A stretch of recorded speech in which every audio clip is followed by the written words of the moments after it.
Hello everyone, welcome back to Rishu science academy, जहाँ पे आज हम अपनी सीटेट सीरीज को कंटिन्यू करते हुए नेक्स्ट टॉपिक डिस्कस करने वाले हैं साइंस का। वो है एक्सक्रीशन। एक्सक्रीशन क्या है, इसकी क्या इंपॉर्टेंस है, ह्यूमन एक्सक्रीटरी सिस्टम, ये सारी चीजें हम डिस्कस करेंगे अपनी आज की क्लास में। और काफी इंपॉर्टेंट टॉपिक है।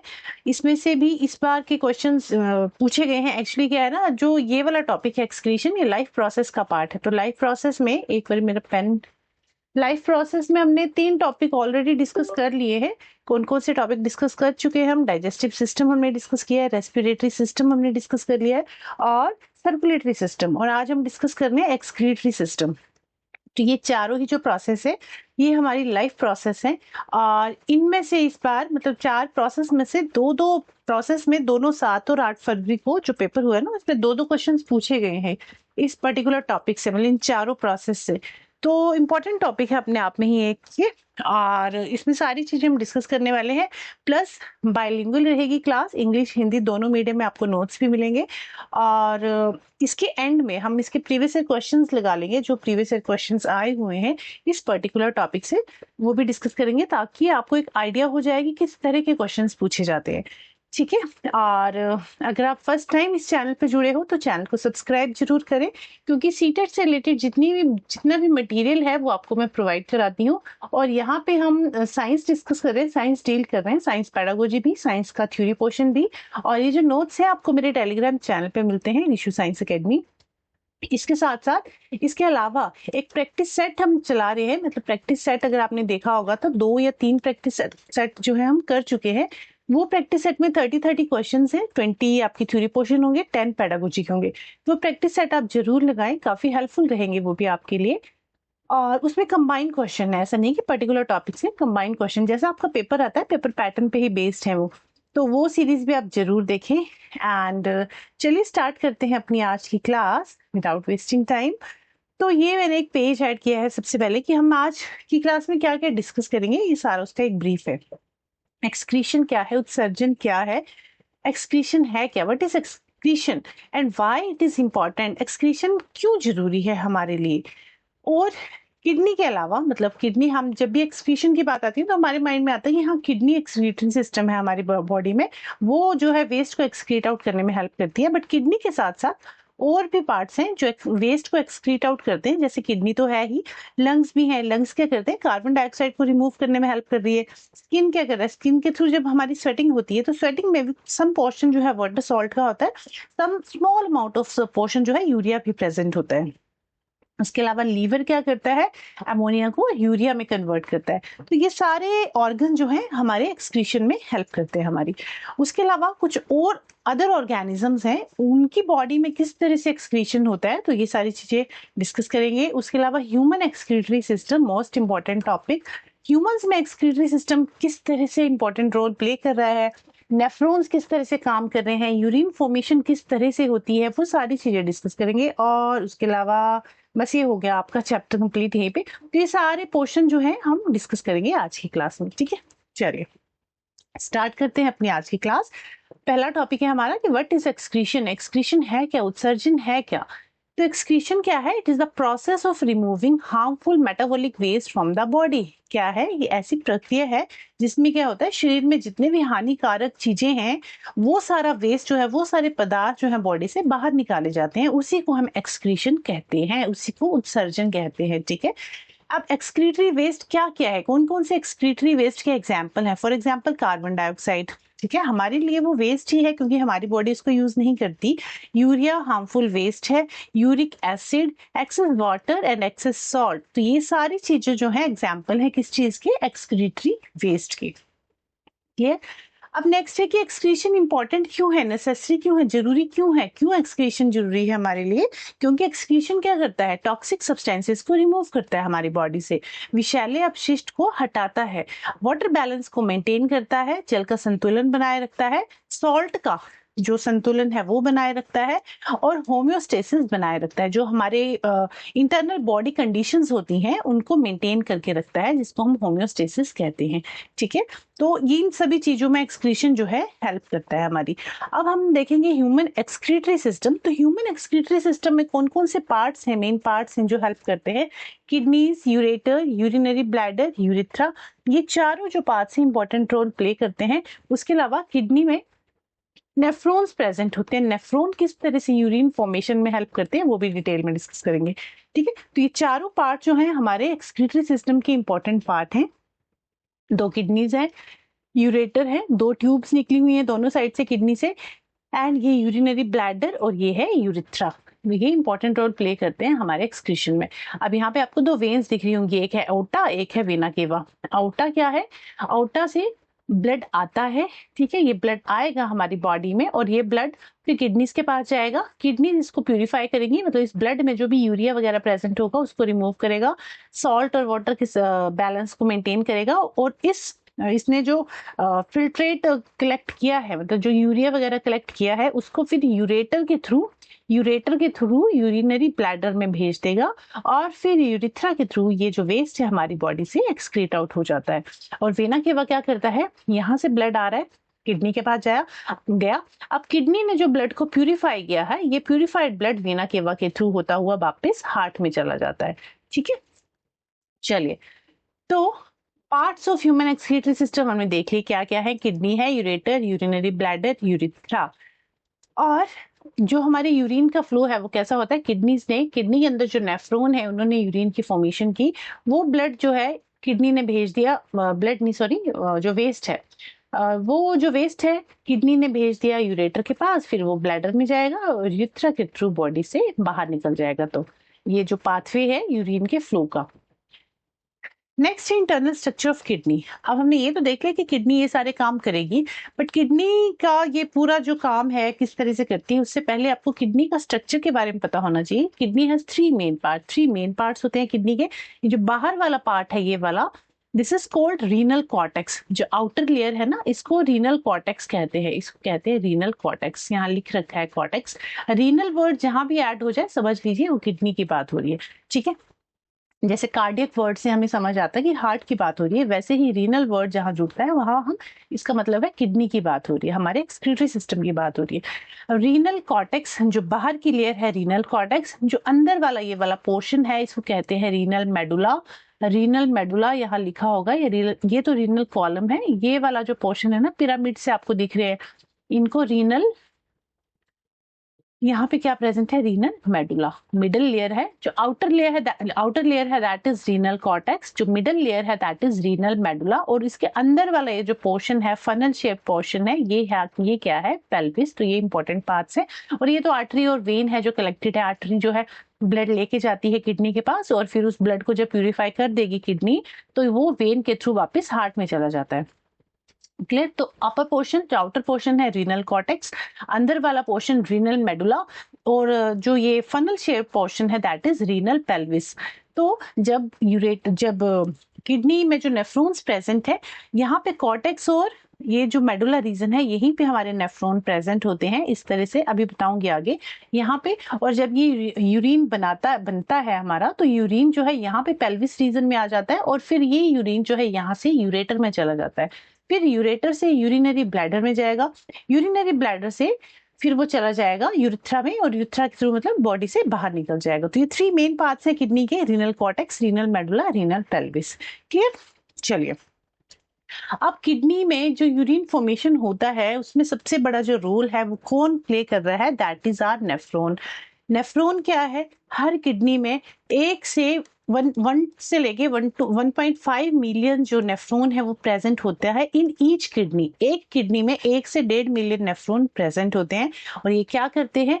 यूरिन फॉर्मेशन में हेल्प करते हैं। ठीक है, अब स्ट्रक्चर को देख के घबराना नहीं है कि ये क्या टेढ़ा मेढ़ा सा स्ट्रक्चर है। इसको इजी वे में भी ड्रॉ करके समझाऊंगी तो आपको इजीली समझ में आ जाएगा।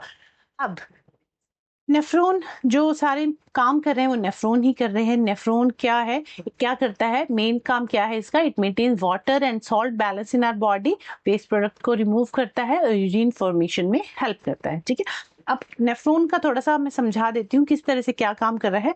इस डायग्राम को थोड़ा सा इजी वे में ड्रॉ करके समझाती हूँ ताकि आपको इजीली समझ में आ जाए। देखिए क्या है, इसको हम 4 पार्ट्स में डिवाइड करेंगे, ठीक है। पहले देखिए क्या है। सबसे पहले ना यहाँ पे क्या है, ये ग्लोमेरुलस, इसको क्या कहते हैं, ग्लोमेरुलस। यहाँ पे ना इस तरह से जाली सी होगी, मतलब आर्टरीज का, कैपिलरीज का गुच्छा होगा, आर्टरीज का नहीं, कैपिलरीज का गुच्छा होगा, जिसको हम कहते हैं ग्लोमेरुलस। क्या है ये, ग्लोमेरुलस, ठीक है। इसको हम कहते हैं women's capsule, women's capsule. Clear, दो चीजें क्लियर हो गई। ये जो आउटर पोर्शन है वोमेन्स कैप्सूल, यहाँ पे ये जो गुच्छा सा पड़ा हुआ है इसको ग्लोमेरुलस कहते हैं, और यहाँ से एक मोटी सी आर्टरी आती है, यहाँ से पतली आर्टरी आती है थोड़ी सी, इसको कहते हैं एफ्रेंट आर्टरियोल, एफ्रेंट, AFFERENT आर्टरियोल। एंड ये वाला जो पोर्शन है जहाँ पे, यहाँ पे क्या होगा, यहाँ से ब्लड आएगा, ब्लड यहाँ पे जाएगा और यहाँ से पूरा ब्लड जो है छन जाएगा। अभी समझाऊंगी किस तरह से क्या होगा। और फिर छनने के बाद ये जो ब्लड बच जाएगा ये ईफ्रेंट आर्टियोल के थ्रू जाएगा, efferent, EFFERENT, efferent arteriole, arteriole, ठीक है। ये एफ्रेंट आर्टियोल है। यहाँ पे ये जो बीच वाला पोर्शन कैपिलरीज का गुच्छा है इसको ग्लोमेरुलस कह रहे हैं। यहाँ से ब्लड जाएगा ईफ्रेंट आर्टियोल के थ्रू। ये जो बाहर वाला पोर्शन मैंने बनाया है ये क्या है, वोमेन्स कैप्सूल है। क्लियर। अब क्या होगा, ये यहाँ पे इस तरह से बेंड होंगे, इस तरह से एक ट्यूब लाइक स्ट्रक्चर है जिसको हम क्या कह रहे हैं, PCT, PCT, proximal convoluted tubule. यहाँ लिख दूं, प्रॉक्सिमल कॉन्वोल्यूटेड टिब्यूल। देखो पेशेंस के साथ पढ़ते जाइए, समझते जाइए, सारी चीजें आपको क्लियर हो जाएंगी। और ऐसा नहीं है कि आपको सिर्फ सीटेट तक ही पढ़ना है ना, सीटेट के बाद सेकंड स्टेप भी है, आपको KVS, NVS, GSSB, जिस भी एग्जाम की आप तैयारी कर रहे हो वहां भी ये सारी चीजें काम आनी है आपको। तो इसीलिए पहले से इस तरह से बेस बना के चलेंगे कि वहां पे जाके हमें फिर कंफ्यूजन ना हो कि जी हमने तो यहाँ पे इतना सही पढ़ा था, ये तो बहुत डीप है। तो डीप नहीं है, आजकल सीटेट में भी इसी तरह से चीजें पूछी जा रही है, दैट्स व्हाई मैं सारी चीजें आपको करवाती हुई चलूंगी, ताकि छोटी छोटी चीजें ना, मतलब डीपली क्वेश्चन पूछने, अगर आपने प्रीवियस ईयर क्वेश्चन देखे होंगे या नहीं भी देखे होंगे तो मैं ना एक पेपर डाल दूंगी अपने टेलीग्राम चैनल पे, एक बार देखना कि किस तरह से रिसेंट पेपर आया था। तो ये क्या है, PCT, ठीक है। इसलिए डीप में चीजें पढ़ना जरूरी है। ये क्या है, PCT, प्रॉक्सिमल कॉन्वोल्यूटेड टिब्यूल। इसके बाद ना फिर इस तरह से एक ट्यूब है, इस तरह से ट्यूब, जिसको कहते हैं लूप ऑफ हेनले। ये क्या है, लूप ऑफ हेनले, इसको कहते हैं लूप ऑफ हेनले। एंड फिर यहाँ पे फिर से इस तरह से ट्यूब लाइक स्ट्रक्चर है जिसको कहते हैं DCT। ये क्या था, PCT, ये क्या है, DCT। ये प्रॉक्सिमल कॉन्वोल्यूटेड टिब्यूल था, ये क्या था, ये क्या है, डिस्टल कॉन्वोल्यूटेड टिब्यूल। यहाँ लिख देती हूँ, डिस्टल कॉन्वोल्यूटेड टिब्यूल। कौन सी जगह पे क्या काम होगा वो सारा भी डिस्कस करूंगी, एक बार बस डायग्राम समझा रही हूँ आपको। डिस्टल कॉन्वोल्यूटेड टिब्यूल, और यहाँ पे ये क्या हो जाएगी, हमारी कलेक्टिंग डक्ट हो जाएगी। यहाँ पे इस तरह से ओपनिंग्स होंगी इसमें बहुत सारी। ये क्या है, कलेक्टिंग डक्ट, CD लिख दिया मैंने इसको, ठीक है। अब कलेक्टिंग डक्ट में ना काफी सारे नेफ्रॉन्स के DCT आके जुड़े होते हैं। जैसे ये DCT इसके साथ जुड़ा हुआ है ना, वैसे ही बाकी नेफ्रॉन्स के DCT भी यहाँ पे आके जुड़ेंगे। मतलब कलेक्टिंग डक्ट जो है उसमें एक ही नेफ्रॉन नहीं जुड़ा होता, काफी सारे नेफ्रॉन्स के DCT जुड़े होते हैं, ठीक है। तो ये क्या है, कलेक्टिंग डक्ट, ठीक है। इतना समझ आ गया। अब देखो सबसे पहला पार्ट क्या था, ग्लोमेरुलस। दूसरा पार्ट क्या है, PCT, प्रॉक्सिमल कॉन्वोल्यूटेड टिब्यूल। तीसरा पार्ट क्या है, लूप ऑफ हेनले। फोर्थ है DCT। फिफ्थ है कलेक्टिंग डक्ट। ये 5 पार्ट हैं, इसमें 5 मेन पार्ट हैं किसके, हमारे नेफ्रॉन के। नेफ्रॉन को 5 पार्ट्स में हमने डिवाइड कर दिया। क्या क्या है, ग्लोमेरुलस, मतलब हमने नहीं किया, ये है ये actually, glomerulus, PCT, loop of Henley, DCT and collecting duct, ठीक है। इतना क्लियर हो गया। तो ये है पूरा हमारा नेफ्रॉन का स्ट्रक्चर। अब क्या होता है, जब ब्लड आता है ना, सॉरी, जब एफ्रेंट आर्टियोल से ब्लड आया, किडनी से ब्लड आया, तब इसमें से जो वेस्ट है, यूरिया वगैरह है, वो हमें कलेक्ट करना है, ठीक है, वो हटाना है, रिमूव करना है। तो क्या होगा, यहाँ पे ब्लड आएगा एफ्रेंट आर्टियोल से, जिसमें यूरिया, जिसमें इम्प्योरिटीज मतलब नाइट्रोजनस वेस्ट प्रेजेंट है, वो यहाँ कैपिलरीज के पास आ जाएगा। और यहाँ से जितना भी जो भी चीजें है ना, वेस्ट है, जैसे यूरिया है, ग्लूकोज है, मतलब वेस्ट तो छनेगा ही, बट साथ साथ कुछ इंपॉर्टेंट चीजें हैं वो भी छन जाएंगी यहाँ पे। जैसे चाय छानते हैं ना हम छन्नी से, उसी तरह से हमारा ब्लड जो है यहाँ छन जाएगा। और सिर्फ क्या होगा, जो हमारे प्लेटलेट्स हैं, जो हमारे हीमोग्लोबिन है, वो यहाँ से पास नहीं होगा, आरबीसी पास नहीं होंगे, बाकी सारी चीजें ही यहाँ पे छन जाएंगी और ये यहाँ पे कलेक्ट हो जाएंगे, यहाँ आ जाएंगे कहाँ पे, यूरिया, क्या क्या, यूरिया, ग्लूकोज, सॉल्ट, जितने भी इंपॉर्टेंट आइंस वगैरह सारी चीजें जो है छन जाएंगी। सिर्फ प्लेटलेट्स और आरबीसी वगैरह जो है वो नहीं छनेंगे, ठीक है। अब छन के ये सारी चीजें यहाँ पे आ गई।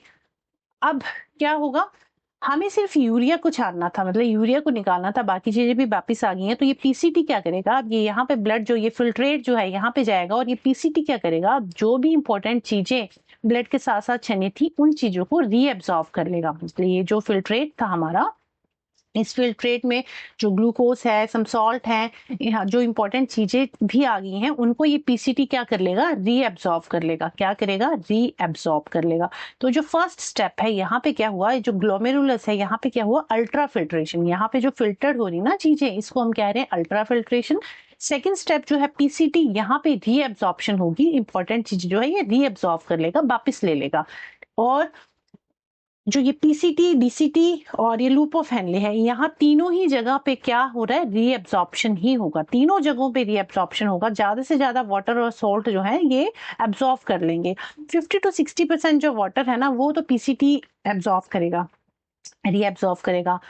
10 to 20% लूप ऑफ हेनले जो है एब्सॉर्ब कर लेगा। उसके बाद डीसीटी भी एब्सॉर्ब करेगा, मतलब पानी वेस्ट नहीं जाने देना है। सारा पानी जितना भी फिल्ट्रेट जो है उसमें जो इंपॉर्टेंट चीजें और वाटर है, जो सोडियम क्लोराइड वगैरह है, उनको ये एब्सॉर्ब कर लेंगे। तो जो पीसीटी है यहाँ पे क्या हो रहा है, ये सारी चीजों को इसने रीएब्सॉर्ब कर लिया, किसने, पीसीटी में। थर्ड स्टेप है लूप ऑफ हेनले। अब लूप ऑफ हेनले ना मतलब दो नाम है इसके, एक है असेंडिंग लिम्ब, एक है डिसेंडिंग लिम्ब, ASCENDING। यहाँ से जो आ रहा है ना, दिस इज असेंडिंग लिम्ब, और यहाँ से जो जा रहा है ये पाइप सी, इसको कहेंगे डिसेंडिंग लिम्ब। जहां से आ रहा है असेंडिंग और यहाँ पे जा रहा है ये descending. Ascending loop of Henle, और ये क्या है, डिसेंडिंग लूप ऑफ हेनले। मैंने लिम्ब बोल दिया शायद, है ना, नहीं, असेंडिंग लूप ऑफ हेनले, और ये जहां से जा रहा है ये descending loop of Henley. Ascending और डिसेंडिंग लूप ऑफ हेनले, जो सोडियम क्लोराइड वगैरह है वो असेंडिंग लूप ऑफ हेनले जो है रीअब्सॉर्ब करेगा, और जो वाटर है वो कौन करेगा, descending limb of loop of Henley, फिर से लिम्ब बोल रहे हैं, descending loop of Henley absorb करेगा वाटर, और असेंडिंग क्या करेगा, सोडियम और क्लोराइड के आइंस को एब्सॉर्ब करेगा, ठीक है। मतलब PCT, DCT, loop of Henley, तीनों जगह पे रीअब्सॉर्प्शन ही होना है। अभी थोड़ा सा यहाँ से समझा रही हूँ, दूसरी डायग्राम में फिर से समझाऊंगी, कंफ्यूज नहीं होना है, ठीक है। यहाँ तक समझ में आ गया। अब यहाँ पे ये वो फिल्ट्रेट यहाँ चला जाएगा, डीसीटी भी कुछ अमाउंट ऑफ वाटर जो है इसमें से एब्सॉर्ब कर लेगा, रीअब्सॉर्ब कर लेगा डीसीटी भी। फिर ये जो फिल्ट्रेट है चला जाएगा, मतलब ये जो फिल्ट्रेट है ना, जब ये जो यूरिन है कंसंट्रेट हो चुका है, और ये कंसंट्रेटेड यूरिन कहाँ चला जाएगा, कलेक्टिंग डक्ट में। थोड़ी बहुत परसेंटेज जो है यहाँ भी वाटर जो है रीअब्सॉर्ब होगा कलेक्टिंग डक्ट में भी। और यूरिन जो है कंसंट्रेट हो गया है, इसमें से बाकी चीजें, यूजफुल चीजें तो निकाल ली गई हैं, यूरिया और बाकी नाइट्रोजनस वेस्ट इसी में प्रेजेंट है, और ये फिर चला जाएगा हमारे रीनल पेल्विस में, पेल्विस में जाएगा। और फिर पेल्विस से यूरेटर में, फिर यूरेटर से यूरिनरी ब्लैडर, फिर यूरिनरी ब्लैडर से यूरिथ्रा के थ्रू पास हो जाता है, बॉडी से बाहर चला जाता है, ठीक है। इतना समझ आ गया नेफ्रॉन का काम। तो हमारी किडनी में, हर किडनी में मिलियन ऑफ नेफ्रॉन्स प्रेजेंट होते हैं, और किडनी का जो नेफ्रॉन है उनका यही काम है, क्या काम है, फॉर्मेशन ऑफ यूरिन में वो हेल्प करते हैं। अब देखो, जो मैंने आपको डायग्राम बताया उसमें देखो, ये वाला जो पोर्शन है, दिस इज वोमेन्स कैप्सूल। अब ये जो गुच्छा सा है, इसको हमने क्या कहा था, ग्लोमेरुलस। और ये एक आर्टरी मोटी सी आ रही है, जो जिसका नाम है एफ्रेंट आर्टेरियोल, और ये जो पतली वाली है, दिस इज इफ्रेंट आर्टेरियोल, ठीक है। अब यहाँ पे ये जो बेंड है, यहाँ पे ये वाला जो बेंड है, ये क्या है, पीसीटी, प्रॉक्सिमल कॉन्वोल्यूटेड ट्यूब्यूल। और ये जो यू शेप का स्ट्रक्चर आपको दिख रहा है, this is loop of Henley. अब यहाँ पे दो लूप ऑफ हेनले हैं, एक असेंडिंग लूप ऑफ हेनले, एक डिसेंडिंग लूप ऑफ हेनले। अच्छा, ये वाला डिसेंडिंग है, ये वाला असेंडिंग है, ठीक है, इसको ठीक कर लेना, मैंने ये वाला असेंडिंग बोल दिया था। डिसेंडिंग लूप ऑफ हेनले, अच्छा लिम्ब ही है, सही कह रहे हैं, तभी मेरे मुंह में बार बार लिम्ब आ रहा था। Descending limb of loop of Henle, और ये क्या है, ascending limb of loop of Henley, ठीक है। अब उसके बाद ये डीसीटी, ये डीसीटी है हमारा। डीसीटी के बाद कलेक्टिंग डक्ट, जिसको कलेक्टिंग टिब्यूल भी कह सकते हैं, ये है। और ये दो आर्टरीज और वेन्स है। रीनल आर्टरी क्या करती है, ऑक्सीजनेटेड ब्लड आता है यहाँ पे, ये इस ब्लड से यूरिया वगैरह को सेपरेट कर देगा। और जो यहाँ पे अब यूरिया तो यूज हो ही चुका है, साथ के साथ यहाँ पे जो ऑक्सीजन चाहिए थी, यहाँ पे अंदर ऑक्सीजन भी यूज कर ली गई है, कार्बन डाइऑक्साइड वापस से ब्लड में भेज दी गई है। और ये वाला जो ब्लड है डीऑक्सीजनेटेड ब्लड हो चुका है, और इसमें अब नाइट्रोजनस वेस्ट प्रेजेंट नहीं है। वो क्या किया, नेफ्रॉन ने कलेक्ट कर लिया जितना भी नाइट्रोजनस वेस्ट था, उस वेस्ट को निकाल के इस ब्लड को वापस भेज दिया। कौन सा ब्लड है ये, डीऑक्सीजनेटेड ब्लड। ये कहाँ चला जाएगा, ये चला जाएगा वापस से हार्ट के पास, हार्ट के कहाँ पे, राइट ऑरिकल में, ठीक है। तो इस तरह से प्रोसेस जो है चलती रहती है। और एक कलेक्टिंग डक्ट से मल्टीपल नेफ्रॉन के डीसीटी प्रेजेंट होते हैं। देखो मल्टीपल नेफ्रॉन के डीसीटी जो है यहाँ पे आके जुड़ेंगे, ठीक है। नेफ्रॉन समझ में आ गया आपको। अब हमने क्या क्या देखा, हमने देखा कौन कौन से मेन पार्ट्स थे नेफ्रॉन के, glomerulus, women's capsule, tubule, collecting duct. Tubule में सारे टिब्यूल आ जाएंगे, पीसीटी भी आ जाएगा, डीसीटी भी आ जाएगा। PCT, DCT and loop of Henley, ये सारे ट्यूब्यूल में ही आ जाएंगे, ठीक है। मेन पार्ट्स क्या है ये देखिए, ये क्या है, ग्लोमेरुलस, वोमेन्स कैप्सूल बाहर वाला, फिर ये पीसीटी एंड ये फिर डीसीटी, और ये लूप ऑफ हेनले, और ये जो रोड से आपको दिख रहा है डंडा जैसा, ये है कलेक्टिंग डक्ट। क्लियर। किस तरह से काम किया, यूरिन फॉर्मेशन किस तरह से हुई, अभी मैंने आपको बताया। यहाँ से ब्लड आएगा एफरेंट आर्टियोल से, यहाँ पे जाएगा, ये ब्लड जो है यहाँ छन जाएगा, जो आरबीसी प्लेटलेट्स वगैरह हैं वो ब्लड में ही रहेंगे, बाकी चीजें छन जाएंगी, जिसको हम फिल्ट्रेट कह रहे हैं। यूरिया के साथ साथ बाकी ग्लूकोज और आयंस वगैरह भी सारी चीजें यहाँ पे आ जाएंगी। और फिर ये ब्लड जो यहाँ से आया था, इस ब्लड में से जो आरबीसी प्लेटलेट्स वगैरह हैं वो सारे यहाँ से होते हुए एफरेंट आर्टियोल के पास चले जाएंगे। फिर ये ब्लड कहाँ चला जाएगा, फिल्ट्रेट कहाँ जाएगा, पीसीटी के पास। पीसीटी देखेगा भाई सारा जो इंपॉर्टेंट चीजें हैं वो तो छन गई हैं, तो पीसीटी उन चीजों को वापस से रीअब्सॉर्ब कर लेगा। तो फर्स्ट स्टेप क्या है, अल्ट्रा फिल्ट्रेशन। क्या हो रहा है यहाँ पे, कहाँ पे हो रहा है, ये ग्लोमेरुलस में होता है। Blood enter glomerulus under high pressure, water, salt, glucose and urea get filtered, large particle like protein and blood cells remain in the blood. जो फिल्टर्ड लिक्विड है उसी को हम फिल्ट्रेट कह रहे हैं, ठीक है। तो ये फर्स्ट पोर्शन में हुआ। सेकंड है सिलेक्टिव रीअब्सॉर्प्शन। यहाँ पे रीअब्सॉर्प्शन होगा, देखो PCT, DCT, loop of Henley, तीनों में ही रीअब्सॉर्प्शन ही होना है। जैसे पीसीटी है, इसने क्या किया, इसने देखा कि यूजफुल सब्सटेंसेस जो आ गए हैं छन के, उनको वापस से एब्जॉर्ब कर लेगा, water, glucose, amino acid, salt को, इनको एब्जॉर्ब कर लेगा, यूरिया को एज इट इज रहने देगा, ठीक है। This prevent loss of useful material. Third step, loop of Henley क्या करेगा, अब ये जो लूप ऑफ हेनले है, ये भी यहाँ पे भी रीअब्सॉर्प्शन होगा ब्लड का। जो असेंडिंग लिम्ब है वो सोडियम क्लोराइड वगैरह को रीअब्सॉर्ब करेगा, जो डिसेंडिंग लिम्ब है वो वाटर को रीअब्सॉर्ब करेगा, ठीक है। एंड ये क्या करेगा, मतलब यूरिन को कंसंट्रेट कर देगा एंड वाटर को कंजर्व करेगा। फिर लूप ऑफ हेनले के बाद फिर ब्लड कहाँ गया, फिर ये चला गया डीसीटी में। ब्लड नहीं, जो फिल्ट्रेट है वो कहाँ चला गया, डीसीटी में।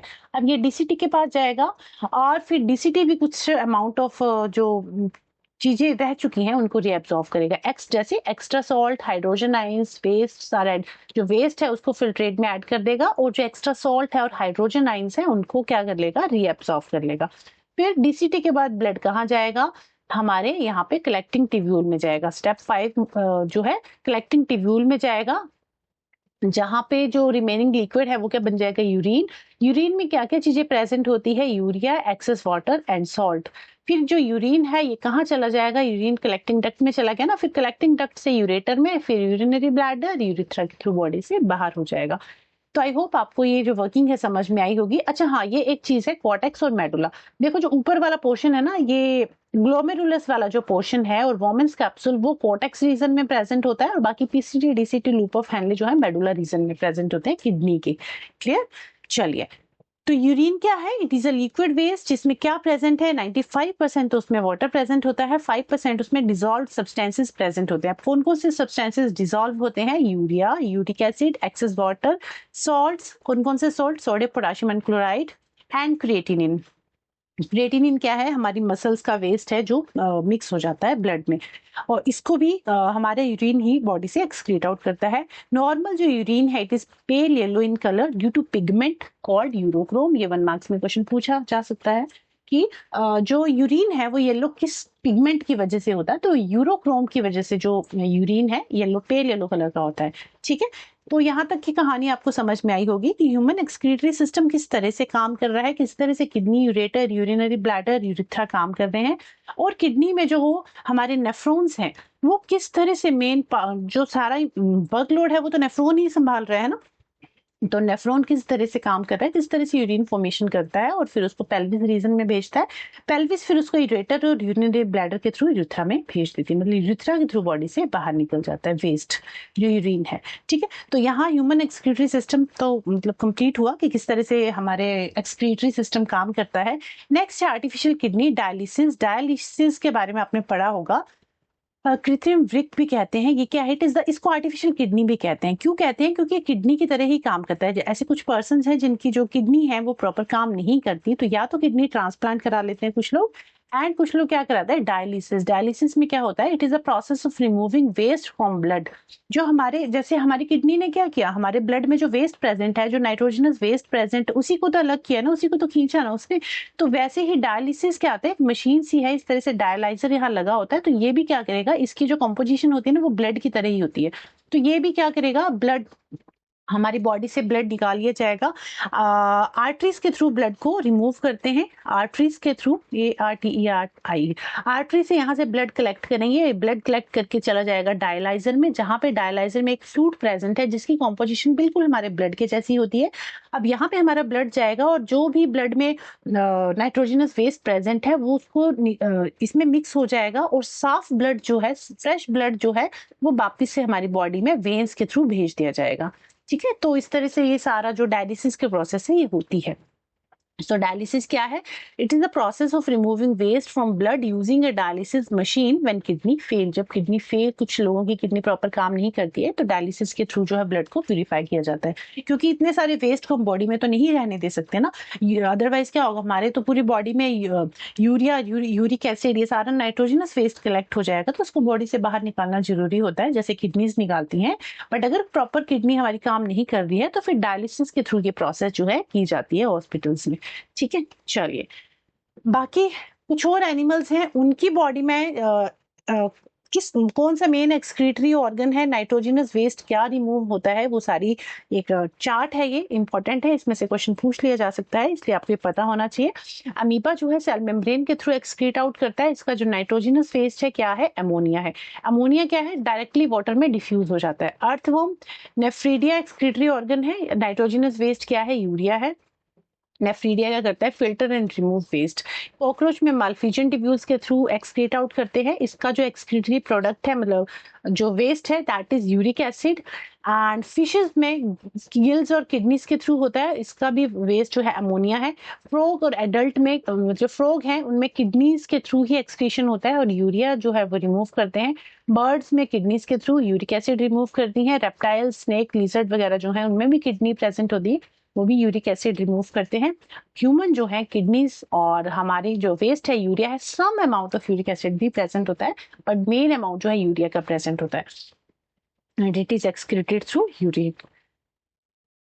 ठीक है, तो ये एक टेबल है, ये आप देख लेना, इस टेबल को एक बार पढ़ लेना, एंड कौन कौन से एनिमल्स में कौन कौन सा एक्सक्रीटरी ऑर्गन प्रेजेंट है और क्या वेस्ट वो उनकी बॉडी से रिमूव हो रहा है। ये टेबल एक बार आप पढ़ लेना, इंपॉर्टेंट है, इसको पढ़ के जाना पेपर में, इसलिए कि नहीं इसमें से क्या ही पूछ लेगा एग्जामिनर, तो ये सारी चीजें आप करके जाओगे। एक्सक्रीशन इन अदर ऑर्गेनिजम्स हमने देख लिया, अब एक्सक्रीशन इन प्लांट्स देख लेते हैं। पौधों में उत्सर्जन होता है, तो प्लांट्स में कोई स्पेशल एक्सक्रीटरी सिस्टम प्रेजेंट नहीं होता, जैसे हमारी बॉडी में किडनी है, यूरेटर है, यूरिनरी ब्लैडर है, वैसे इनकी बॉडी में, प्लांट्स की बॉडी में ऐसा कोई एक्सक्रीटरी सिस्टम प्रेजेंट नहीं होता है। ये किस तरह से बॉडी से जो वेस्ट है उसको रिमूव करते हैं, लीव्स के थ्रू, स्टेम के थ्रू जो है अपनी वेस्ट को बॉडी से रिमूव करते हैं। It is stored in the form of, मतलब it is stored in the leaves, leaves में स्टोर होता है, तने पे बार्क, जो स्टेम बार्क है यहाँ पे उसमें स्टोर होता है, फ्रूट्स में स्टोर होता है। It is remove through stomata या लेंटिकल्स।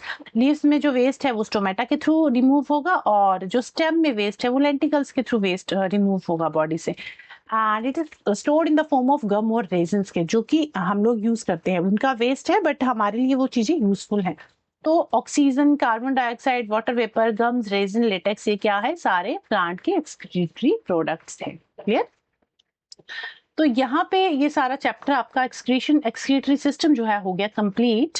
एंड अगर इस चैप्टर में आपको कुछ कहीं पे भी डाउट रह गया हो तो आप मुझे कमेंट करके पूछ सकते हो जीजे, एंड मैं उस चीज को फिर से एक बार समझा दूंगी। बाकी ये वन लाइनर मैंने ऐड कर रखे हैं आपके लिए, एग्जाम में आप क्विक रिवीजन के लिए आपके काम आएगा। Structural and functional unit of kidney क्या है? नेफ्रॉन। क्वेश्चन पूछ लिया जा सकता है।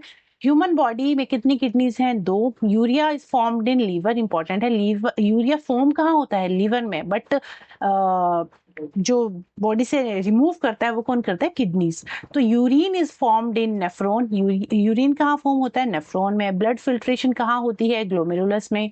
Useful substances are reabsorbed in renal tubule. Renal tubule कौन कौन सी थी? PCT, loop of Henle and DCT. इनमें क्या होता था? इनमें रीअब्सॉर्प्शन होती है। जितनी भी चीजें ब्लड में फिल्ट्रेट में आ चुके हैं उनको वापस से वो रीअब्सॉर्ब कर रहा है। कौन? हमारा renal tubule, PCT, loop of Henle और डीसीटी।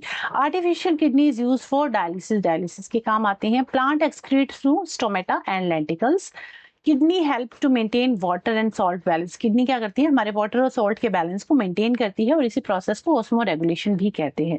लंग्स क्या एक्सक्रीट कर रहे हैं? Carbon dioxide and water vapour. तो ये वन लाइनर्स हैं, आपके एग्जाम पॉइंट ऑफ व्यू से इंपॉर्टेंट है, ये भी आप पढ़ के जाओगे। ठीक है, चलिए ये सारे नोट्स आपको मेरे टेलीग्राम चैनल पे मिल जाएंगे, वहां का उसका लिंक दे दूंगी डिस्क्रिप्शन में। मतलब दे रखा है वैसे मैंने, बट डिस्क्रिप्शन में भी ऐड कर दूंगी, कमेंट सेक्शन में भी ऐड कर दूंगी।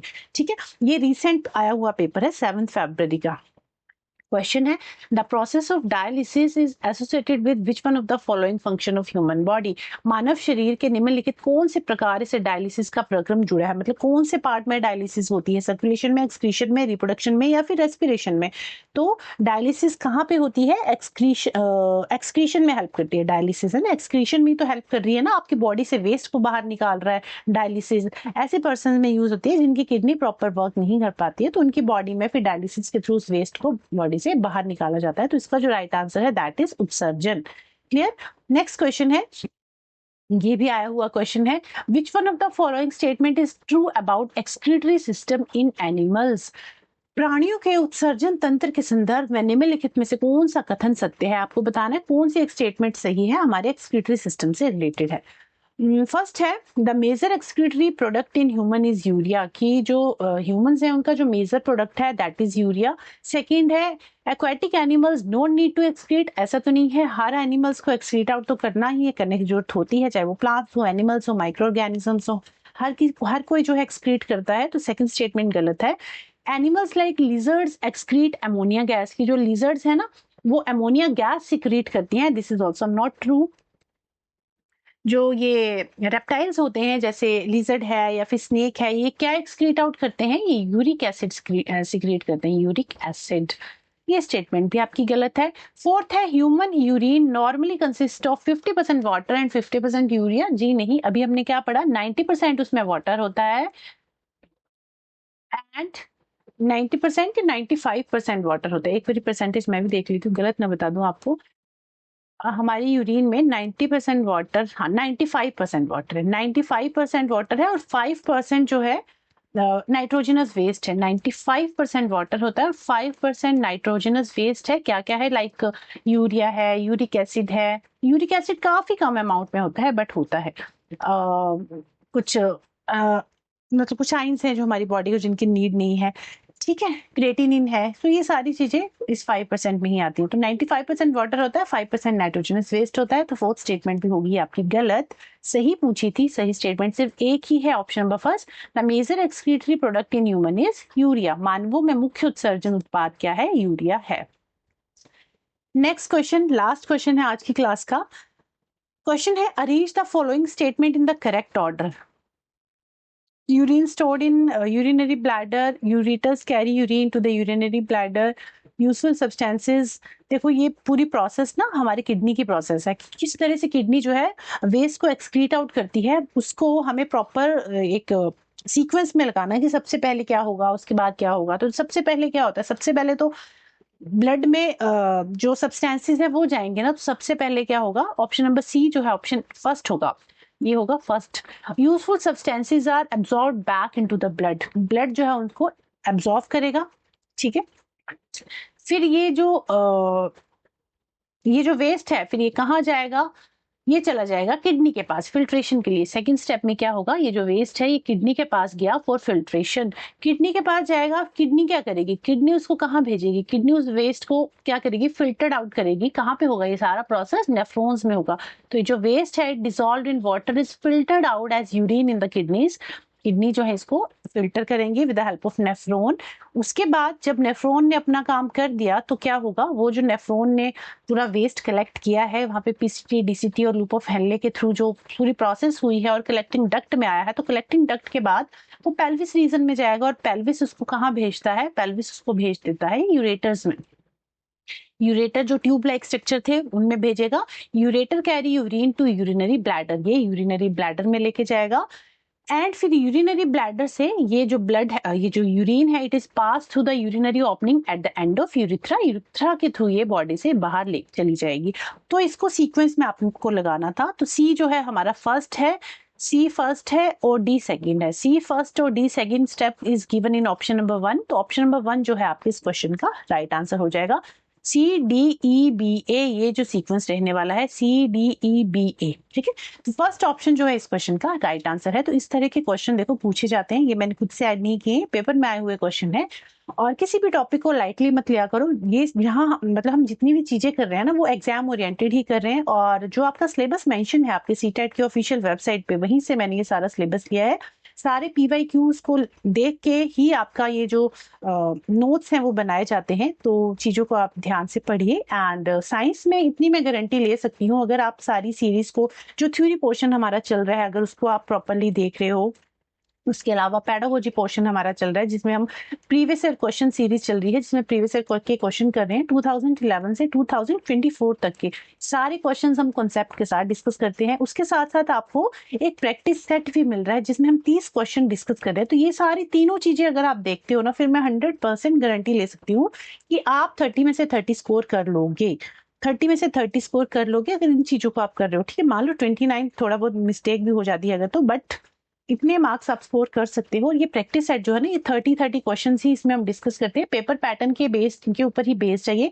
इसमें 20 क्वेश्चन थ्योरी के होते हैं, 10 आपके पेडागोजी पोर्शन होता है। तो इसमें कुछ प्रीवियस क्वेश्चंस होते हैं, कुछ नए क्वेश्चंस होते हैं। तो ये सारी चीजें मिक्सअप करके हम कर रहे हैं। तीनों चीजें आप अगर देख रहे हो फॉर साइंस के लिए मैं कह रही हूँ, साइंस के लिए अगर आप इन तीनों चीजों को फॉलो कर रहे हो तो फिर आपके 30 में से 30 आने की गारंटी फुल है। और इसकी मैं गारंटी ले रही हूँ ऑफकोर्स। एंड चलिए मिलते हैं अपनी नेक्स्ट क्लास में, मिलेंगे नेक्स्ट टॉपिक के साथ। अब हमने एक हमारा लाइफ प्रोसेस का तो खत्म हो गया ये सारा, है ना। अब हम नेक्स्ट चैप्टर डिस्कस करने वाले हैं एटम्स एंड मॉलिक्यूल्स, ठीक है। एटम्स और मॉलिक्यूल्स डिस्कस करेंगे। कौन सा चैप्टर हम डिस्कस करने वाले हैं, वैसे मैंने आपको कहा था कि आप मुझे ना टॉपिक बताना कि आप कौन सा टॉपिक डिस्कस करना चाहते हो, उस हिसाब से मैं देखूंगी कि कौन सा इंपॉर्टेंट है, उस हिसाब से हम जो है टॉपिक को, मतलब आपके दिए हुए टॉपिक्स को मैं पढ़ा दूंगी। बट आपको तो मुझे लगता नहीं है किसी ने भी मुझे बताया हो कि मैम नेक्स्ट ये टॉपिक करवा दीजिए। तो इसलिए मैंने खुद से ही ये वाला टॉपिक लिया है, atoms and molecules, important topic है। और अच्छा एक और चीज बताऊं, वैसे एटम्स और मॉलिक्यूल्स वाले जो टॉपिक है ना, ये क्लास 9th का है। बट आपको पता है कि आपके सीटेट में 6 to 8 की एनसीईआरटी पूछी जाती थी, बट पूछी जाती थी पहले, अब नहीं। अब 9th 10th के भी टॉपिक जो है पूछे जा रहे हैं, जैसे लाइट का रिफ्लेक्शन, रिफ्रैक्शन, वो जो रे डायग्राम्स वाले सारा टॉपिक जो है पूछे जा रहे हैं, वो 10th का टॉपिक है। एटम्स और मॉलिक्यूल्स 9th का टॉपिक है। ऐसे मल्टीपल टॉपिक्स हैं जो 9th 10th के हैं, बट वो सारे टॉपिक हम यहाँ डिस्कस करेंगे। प्लस जो भी सिलेबस है ना वो सारा हम यहाँ पे डिस्कस करेंगे।